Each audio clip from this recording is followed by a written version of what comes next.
बिस्मिल्लाहिर्रहमानिर्रहीम। अस्सलाम वालेकुम। आज हम अपना अगला लेक्चर कंटिन्यू करेंगे। यूनिट नंबर 6 से हम कंटिन्यू कर रहे हैं, जो कि है सॉल्यूशंस के बारे में।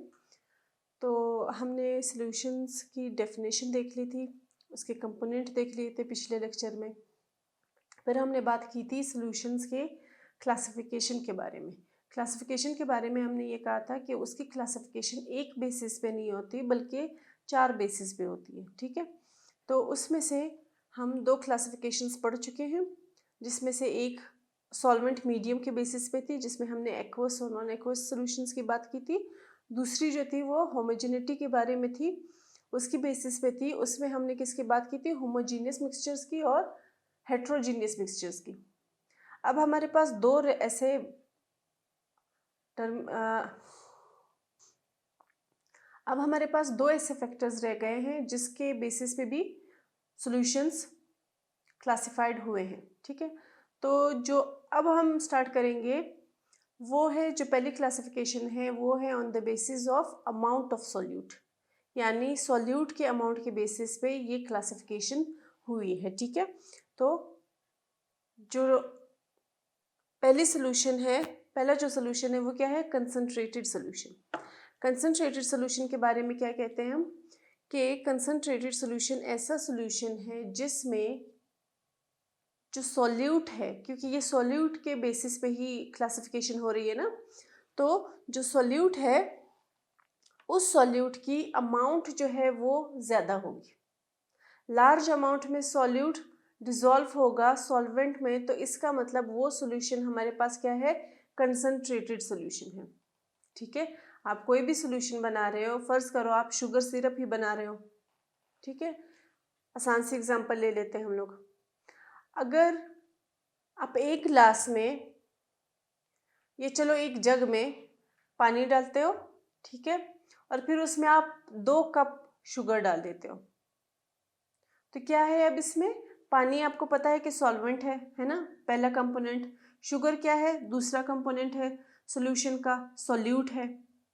अब सॉल्वेंट तो वैसे ही उसकी अमाउंट ज़्यादा होती है, लेकिन एक जग का शरबत आपको पता है कि 1 कप से भी बन सकता है, उससे कम में भी बन सकता है। लेकिन अगर आप उसमें 2 कप शुगर डिसॉल्व कर रहे हो, 2 कप चीनी डाल रहे हो, तो इसका क्या मतलब है कि आपने सॉल्यूट की जो अमाउंट है वो ज़्यादा कर दी है ना। तो ऐसा सॉल्यूशन जिसमें सॉल्यूट की अमाउंट ज़्यादा हो जाए, ज़्यादा कर दी जाए, ठीक है, अपनी मर्जी से, वो सॉल्यूशन हमारे पास कहलाता है कंसंट्रेटेड सॉल्यूशन।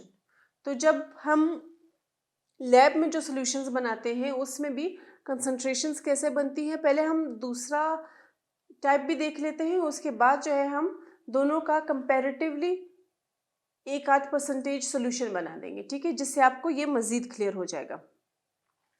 यहाँ पे पहले एग्जांपल्स देख लेते हैं कि कौन कौन सी चीज़ें जो आप डेली रूटीन में यूज़ कर रहे हो उनको आप काउंट कर सकते हो कंसंट्रेटेड सॉल्यूशंस में। ठीक है, जो ब्लीच होता है, ब्लीच सॉल्यूशन होता है, आप लोग कपड़ों के लिए यूज़ करते हो, है ना।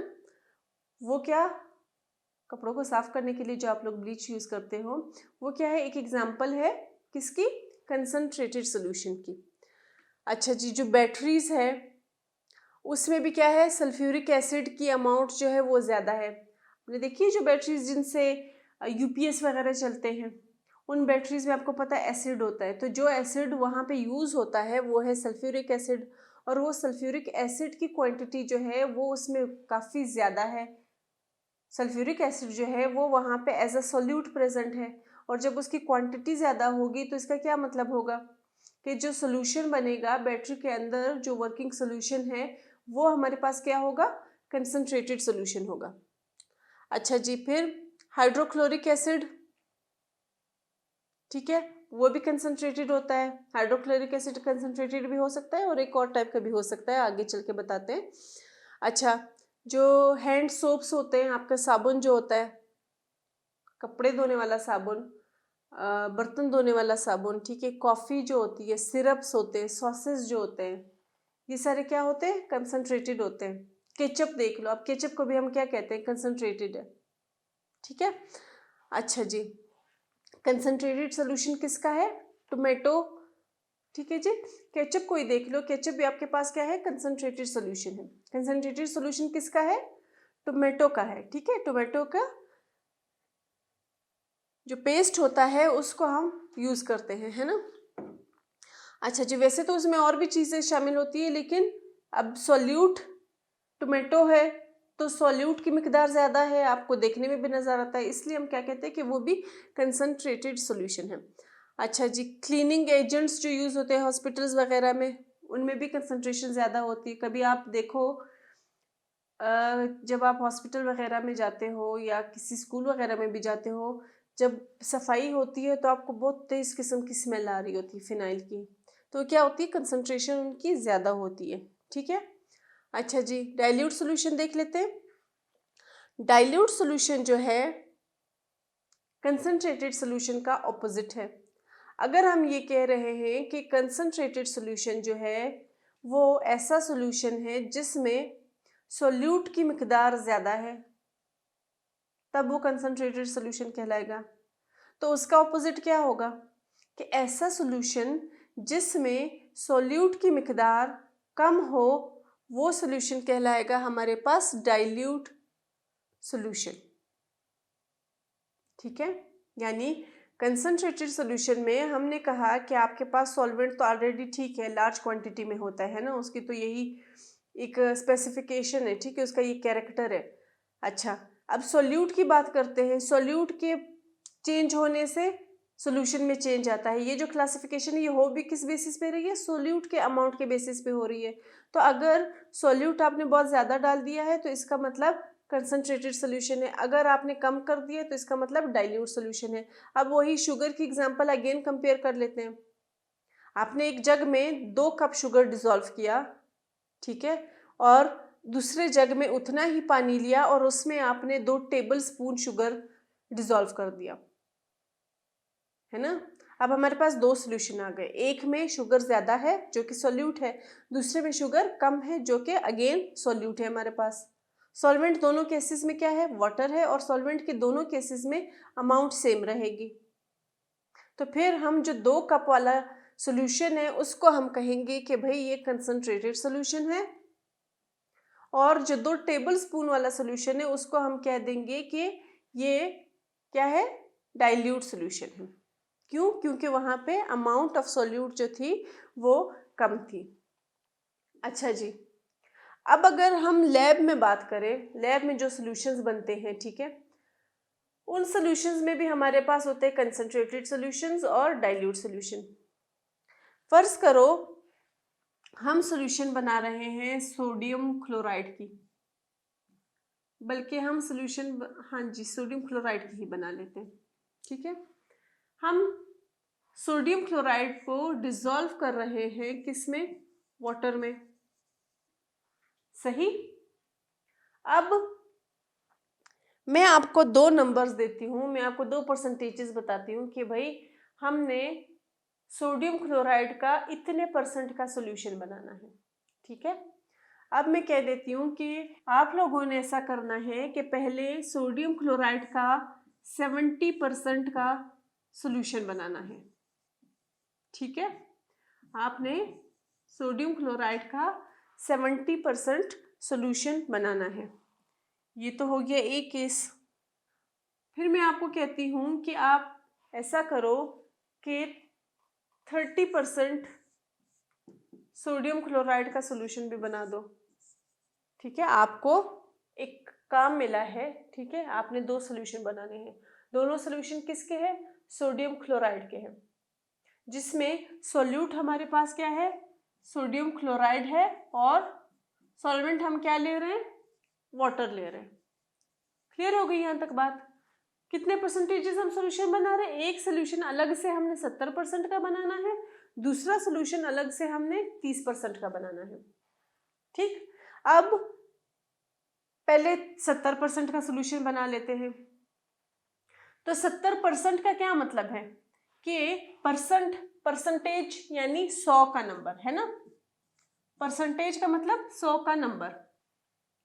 तो अगर मैं कह रही हूँ 70%, तो इसका मतलब 100 में से 70 का जो नंबर है वो क्या होगा, वो हमारे पास सोडियम क्लोराइड होना चाहिए।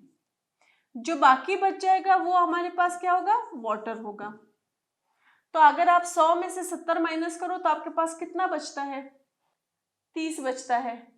ठीक है, अगर ये सॉल्यूशन हम लिक्विड में बना रहे होते तो हम क्या करते, सिंपली 70 ml सोडियम क्लोराइड ले लेते और 30 ml हम वाटर ले लेते, तो हमारा जो सॉल्यूशन है वो बन जाता 100 का।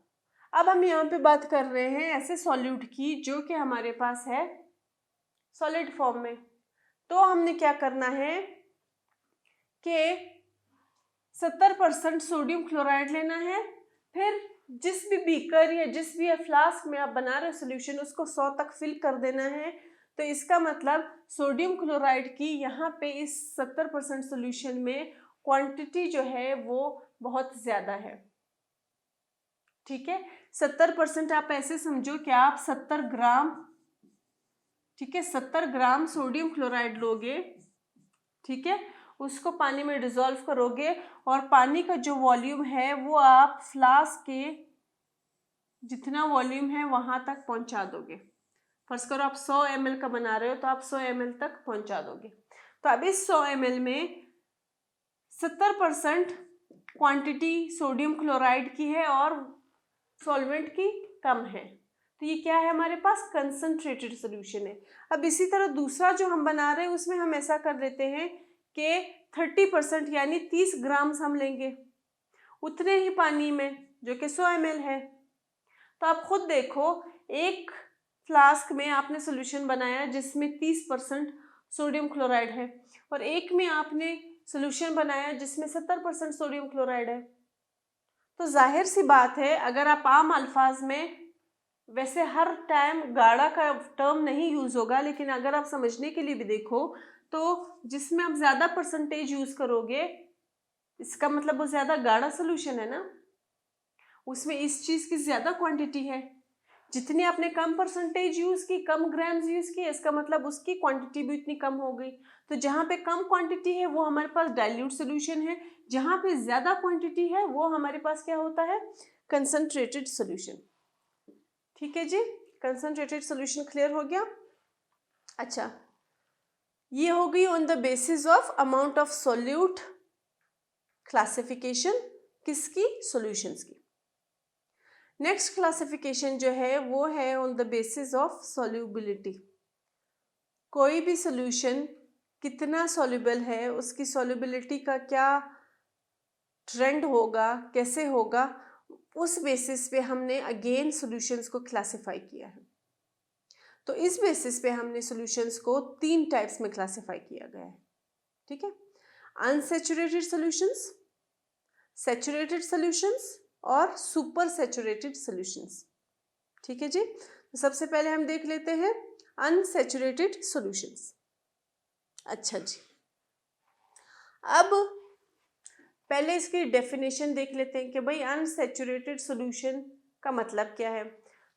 तो जैसा कि अनसैचुरेटेड सॉल्यूशन का नाम है वही हमें ये बता रहा है कि ऐसा सॉल्यूशन जिसमें आप सॉल्यूट को फर्दर डिसॉल्व कर सको, है ना, कब, रूम टेम्परेचर पे।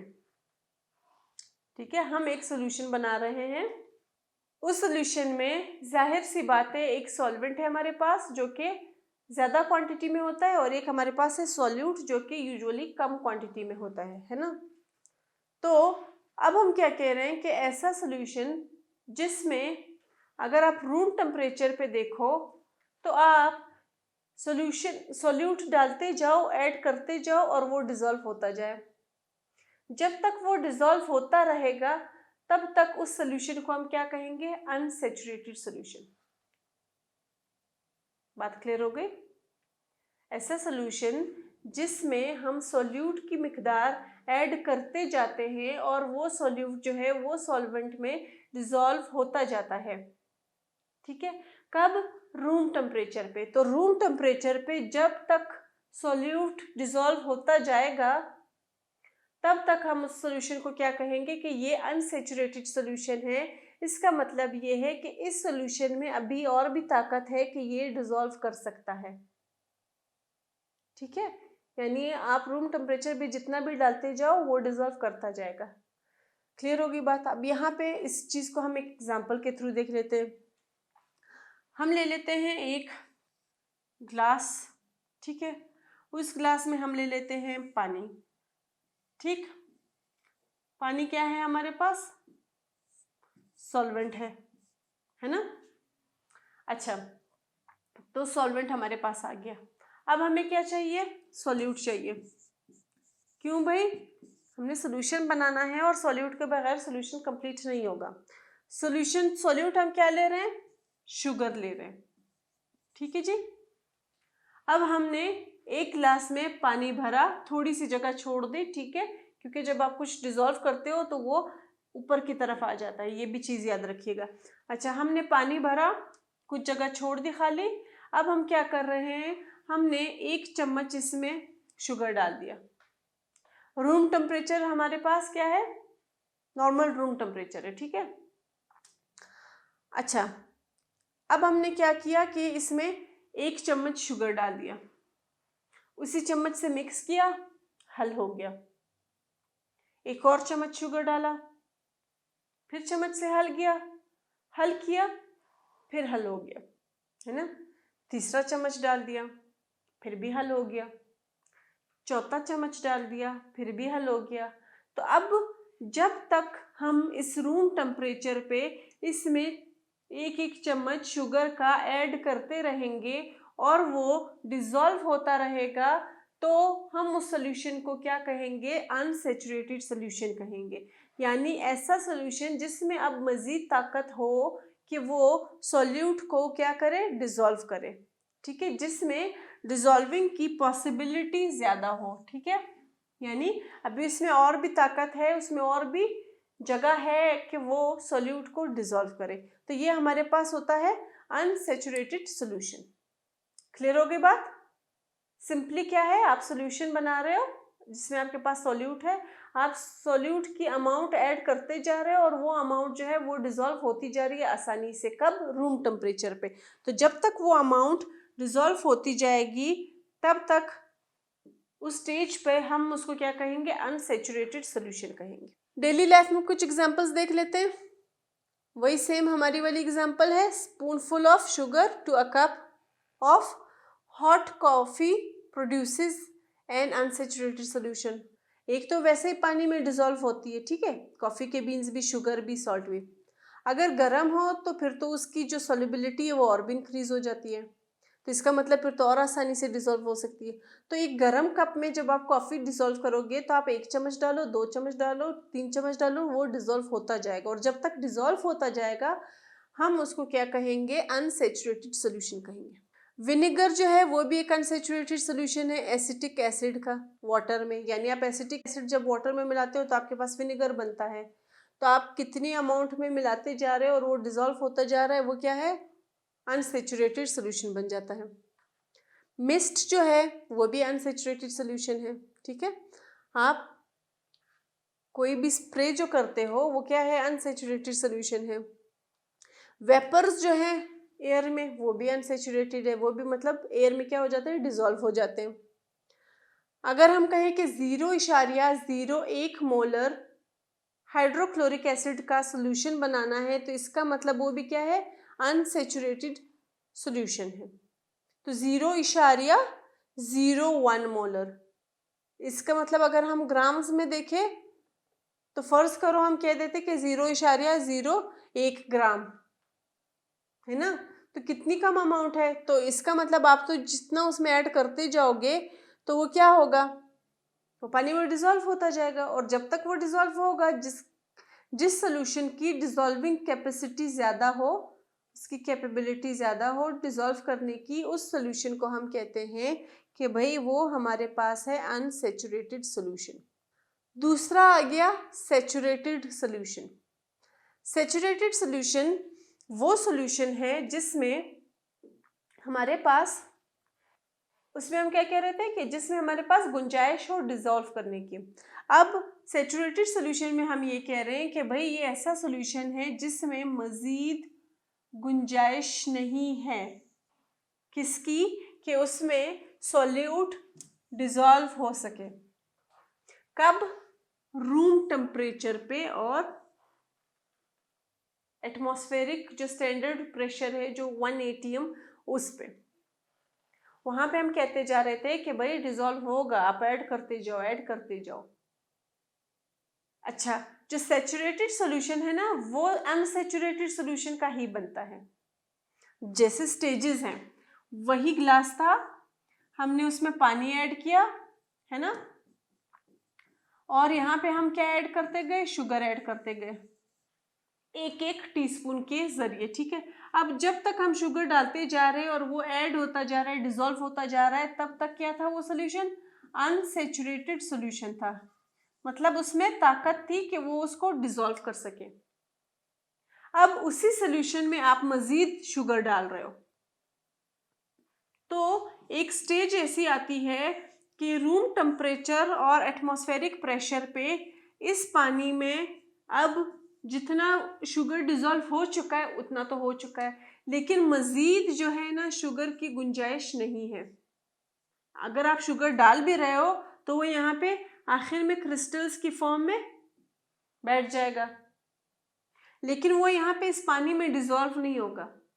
क्यों? क्योंकि आप ऑलरेडी इतना ज़्यादा उसमें ऐड करते गए हो, उतना ज़्यादा उसने डिसॉल्व कर लिया है कि अब उसकी ताकत ख़त्म हो गई है कि वो इस रूम टेम्परेचर और प्रेशर पे डिसॉल्व मज़ीद नहीं कर सकता।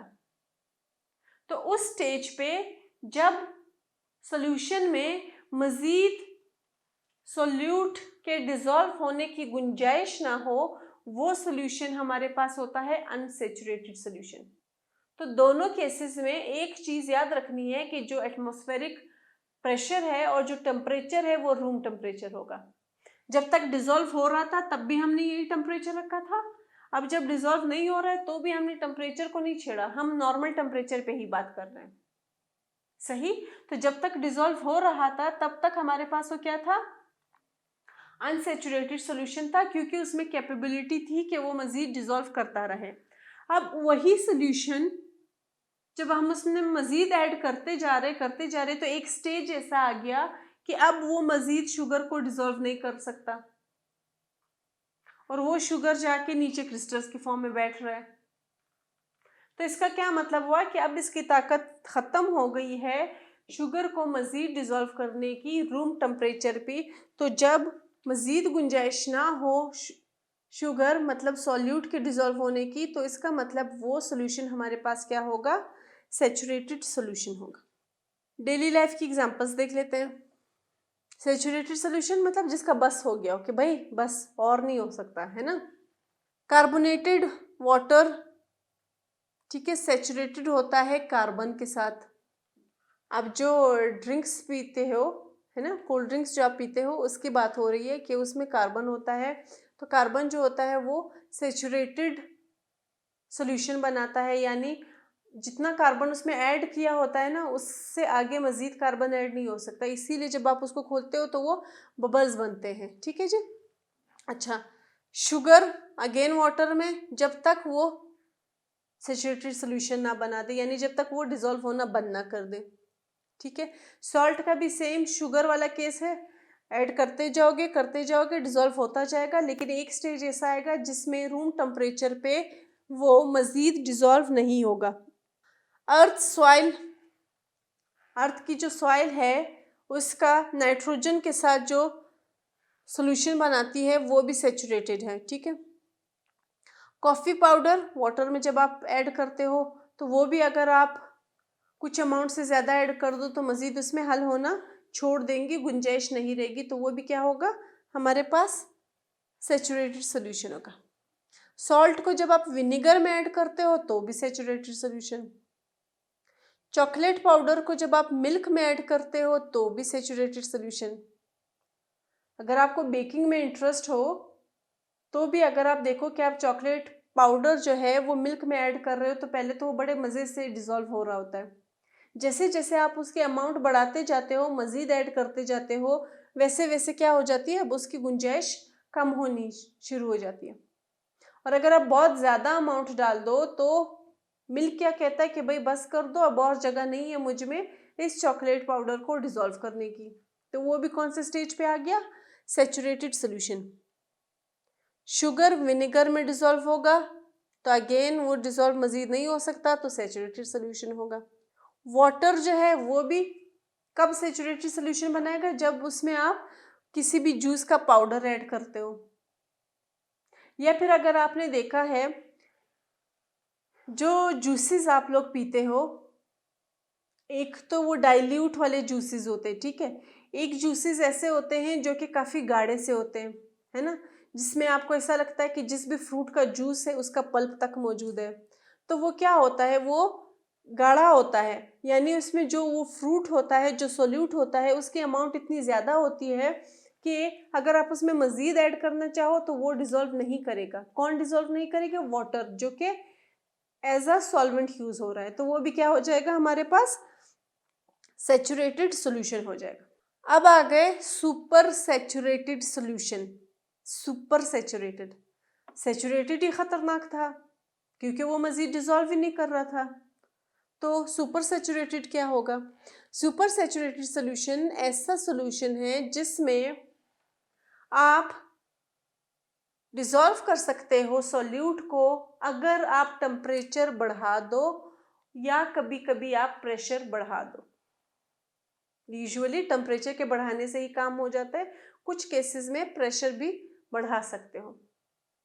अच्छा, तो ये एक चीज़ आप नोट करो कि ये जो सारा किस्सा है ना, ये तीनों सॉल्यूशंस इंटरलिंक्ड है, ये एक दूसरे से ही आपस में बनते हैं। सबसे पहला हमारे पास अनसैचुरेटेड है, उसके बाद हमारे पास आ गया सैचुरेटेड, अब हमारे पास आ गया सुपर सैचुरेटेड। अनसैचुरेटेड में डिसॉल्व हो सकता था, है ना, कब? रूम टेम्परेचर पे। सैचुरेटेड में डिसॉल्विंग स्टॉप हो गई, है ना, कहाँ पे? रूम टेम्परेचर पे अगेन। तो अब इसका कुछ ना कुछ तो करना है। वो जो शुगर क्रिस्टल्स हमने डाले थे, वो जो यहाँ पे रह गए, उनका क्या करेंगे? अब हम इसको हीट प्रोवाइड करेंगे, यानी रूम टेम्परेचर नहीं होगा बल्कि हम टेम्परेचर इंक्रीज करेंगे। तो टेम्परेचर के इंक्रीज करने से होगा ये कि वो जो सोल्यूट था यहाँ पे वो भी क्या हो जाएगा? डिसॉल्व हो जाएगा। क्लियर हो गई बात? ये सॉल्यूशंस ऐसे ही बनते हैं कि सबसे पहले जो सोल्यूशन बनता जाता है वो हमारे पास अनसैचुरेटेड होता है, जिसमें ताकत होती है डिसॉल्व करने की। एक स्टेज ऐसा आता है रूम टेम्परेचर पे जब सॉल्यूट डिसॉल्व होना बंद हो जाता है, फिर उसी स्टेज पे ये जो सॉल्यूट है वो यहाँ पे रह जाता है। फिर उसी सॉल्यूट को डिसॉल्व करने के लिए हम क्या करते हैं? टेम्परेचर इंक्रीज कर देते हैं, जिसकी वजह से अगेन वो जो बचा सॉलिड है वो डिसॉल्व होना शुरू हो जाता है। ठीक है जी, क्लियर हो गई बात?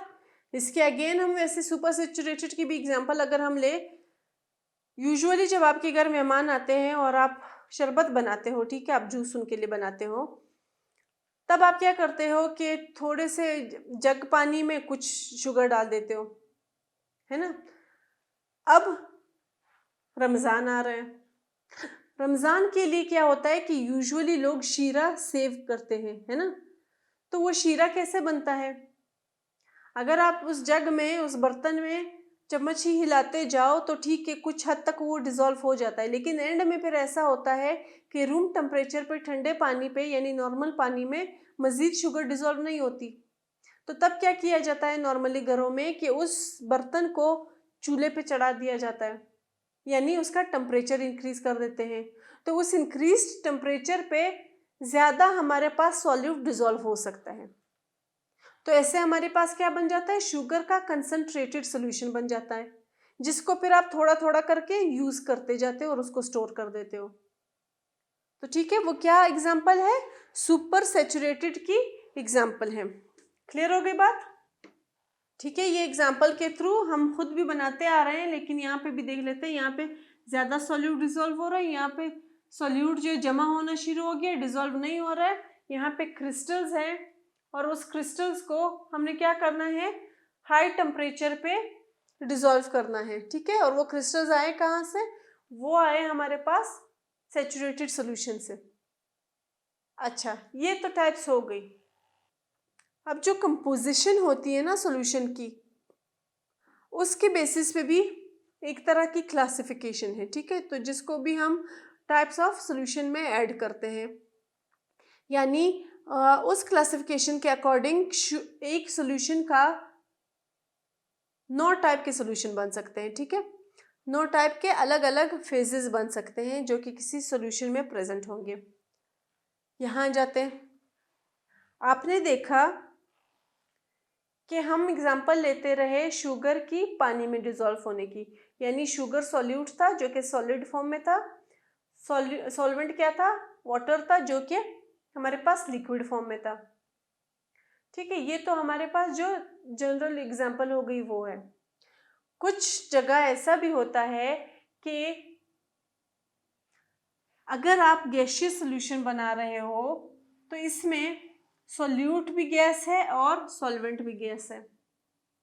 अब तक हम क्या ले रहे थे, सॉल्यूट को हम सॉलिड ही ले रहे थे, है ना, और सॉल्वेंट को हम लिक्विड ही ले रहे थे। लेकिन गैसियस सॉल्यूशन जो होता है उसमें सॉल्यूट भी हमारे पास ऑक्सीजन है जो कि गैस है, और सॉल्वेंट भी हमारे पास क्या है, नाइट्रोजन है जो कि गैस है। सॉल्वेंट नाइट्रोजन को क्यों कह रहे हैं, क्योंकि उसका 78% कंपोजिशन है कहाँ पे, एयर में। ये एग्जांपल हमने किसकी ली है, एयर की। और ऑक्सीजन की 20 to 21% कंपोजिशन है, तो इसकी अमाउंट कम है, ये सॉल्यूट है और ये डिजोल्व हो रहा है यहाँ पे। तो एक टाइप हमारे पास मिल गई जिसमें हमारे पास सॉल्यूट भी गैस है और सॉल्वेंट भी गैस है। अच्छा, फिर हम लिक्विड सॉल्यूशंस पे आ जाते हैं। लिक्विड सॉल्यूशंस में हमारे पास 2 पॉसिबिलिटीज है, या बल्कि 3 पॉसिबिलिटीज है कि आपके पास सॉल्यूट गैस हो सकता है और सॉल्वेंट लिक्विड हो सकता है। तो ये तो बात हो गई गैसियस सॉल्यूशन की, जिसमें हमारे पास सॉल्यूट भी गैस है और सॉल्वेंट भी गैस है। अब हम देख लेते हैं कि लिक्विड्स में कौन कौन सी पॉसिबिलिटीज हो सकती है, यानी जो सॉल्यूशन हमें एंड में लिक्विड की फॉर्म में मिलते हैं उसमें सॉल्यूट और सॉल्वेंट का क्या चक्कर है। उसमें अगर आप सोडा वाटर देख लो तो आपके पास सॉल्यूट गैस है ना, और सॉल्वेंट लिक्विड है। अमोनिया की बात करो तो अमोनिया गैस है, वाटर लिक्विड है, यानी अमोनिया का सॉल्यूशन जब बनता है। विनेगर की बात करो तो एसिटिक एसिड लिक्विड है और वाटर भी लिक्विड है ना। सी वाटर की बात करो तो सोडियम क्लोराइड यानी जो नमक है वो सॉलिड है और वाटर लिक्विड है। आयोडीन की बात करो तो आयोडीन सॉलिड है और अल्कोहल लिक्विड है। ठीक हो गई बात। तो हमारे पास गैस में कितनी पॉसिबिलिटी थी, एक पॉसिबिलिटी थी। लिक्विड में हमारे पास कितनी पॉसिबिलिटीज आ रही है, 5 पॉसिबिलिटीज आ रही है। वाटर और गैस, ठीक है, वाटर और लिक्विड यानी लिक्विड और लिक्विड, सॉलिड और लिक्विड, और गैस और लिक्विड, ठीक है। अच्छा जी, उसके बाद हम आ जाते हैं सॉलिड पे। सॉलिड का जो सोल्यूशन होगा, सॉलिड फॉर्म में भी सोल्यूशन होते हैं, ठीक है, यानी जहाँ पे एक भी सोल्यूशन, एक सॉल्यूट भी हमारे पास सॉलिड है और सॉल्वेंट भी हमारे पास सॉलिड है, तब क्या बनता है, जो सोल्यूशन होता है वो भी हमारे पास सॉलिड फॉर्म में आता है। जैसे आप ब्रास की एग्जांपल ले लो, स्टील की एग्जांपल ले लो, तो दोनों में ऐसा है कि आप स्टील में देखो कार्बन भी सॉलिड फॉर्म में है, कार्बन सॉलिड फॉर्म में भी होता है, पता है ना आपको, कार्बन भी सॉलिड फॉर्म में है और आयरन भी सॉलिड फॉर्म में है। तो इन दोनों का जो कॉम्बिनेशन होगा यानी इनका जो सोल्यूशन होगा वो भी क्या होगा, सॉलिड फॉर्म में होगा। तो यहाँ पे कितनी पॉसिबिलिटीज आ गई, 3 पॉसिबिलिटीज आ गई। तो ओवरऑल हमने क्या कहा था कि 9 टाइप के सॉल्यूशंस बन सकते हैं on the basis of composition, कि कौन सा सॉल्यूट कौन से सॉल्वेंट के साथ डिसॉल्व हो रहा है। क्लियर हो गई यहाँ तक बात? आई होप यहाँ तक सब कुछ क्लियर हो गया होगा। Thank you.